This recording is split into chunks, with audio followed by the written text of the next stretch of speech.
one thing Hollywood knows about, it's the great art of publicity.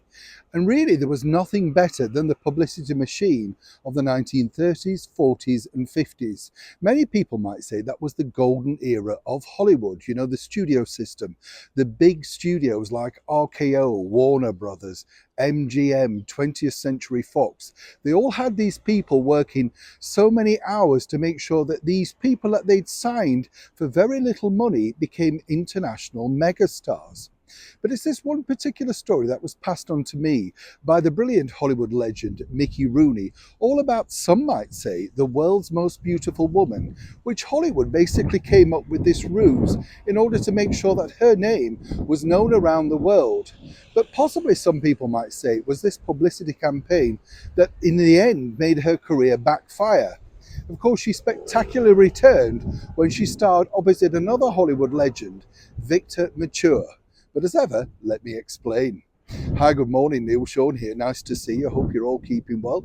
This particular story, as ever, really fascinates me because looking back, as I say, at some of the interviews that I've been lucky enough to partake in with legends like Mickey Rooney, they sort of hit upon people and you think, oh, wow, right, is that what really happened? We're talking about a lady, really, who was dubbed for a while at least the world's most beautiful woman. That's right, Hedy Lamarr.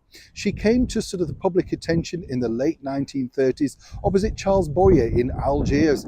An amazing film even today, and she was incredibly beautiful, there's no two ways about it. But she engineered her way into the world of movies because it was right here in London when she spotted the MGM boss Louis B. Mayer staying at the Savoy Hotel in the very heart of London, and she engineered his attention. Now eventually he did offer her a contract, but she wanted more money. He declined and departed back to America. She very astutely booked herself on the same ocean liner, making sure she was seen nightly in the dining room, dripping in diamonds, fake I might point out, and gathering all the attention of all the men on board.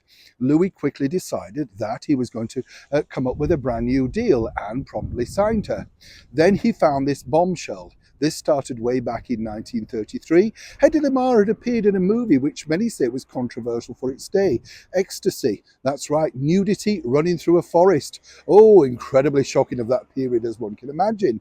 Now, the problem was that the movie had already been out quite a number of years, and it wouldn't have been very difficult for those makers, as today, to put a spin on it and get the movie put back out and make thousands, if not millions of pounds, even back in the 1930s. But Louis decided to come up with a marketing plan like no other because he apparently was so disgusted at this lack of morality that really the only way forward was to do this. Decided that MGM would then promptly buy back all the master prints of this particular movie, saving the morality of Hedy Lamarr, who then of course becomes something of a star, all thanks to the studio system. Hedy herself, really being European, didn't see what the problem was. After all, she described it more as an art house film, not necessarily something for the mass consumption. Louis wasn't having that, of course, and internally he was absolutely thrilled at this scandal. He leaked it to his people, including the head of MGM Press, Howard Strickland, and then he promptly leaked it to all the major fan magazines, which made Hedy the #1 talked about star literally in the world. Quite something way back in the 1930s, right? But as Mickey Rooney pointed out to me, that was all just fallacy. There was no intention of buying back the movie. They simply didn't care. They couldn't buy back prints at that level anyway. But what he had done was invested in a brand new person. He'd named her after the 1920s star Barbara Lamarr, who also for a time was billed as the world's most beautiful woman.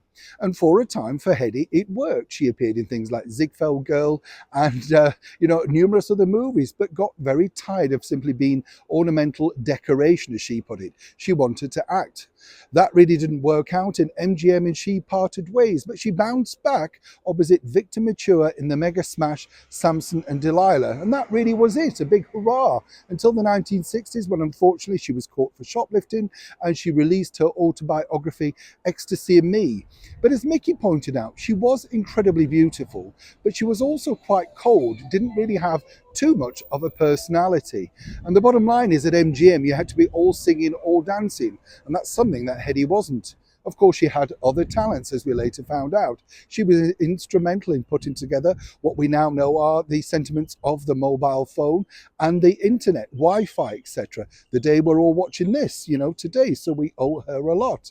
But it's interesting, isn't it, in the world of marketing and PR, because whatever people say, they always think it's something new, something radical, and seemingly it's nothing of the sort. All it truly is regurgitated. Time moves on, the story moves on, but as ever, the sentiments are the same.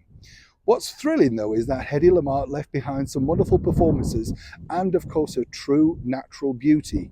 But for a while, she broke, as they may say today, the internet. Something, again, she will be very proud of, as I say, being instrumental in putting it together. MGM's biggest publicity coup or MGM's biggest publicity lie? You decide. Neil Sean in the very heart of London.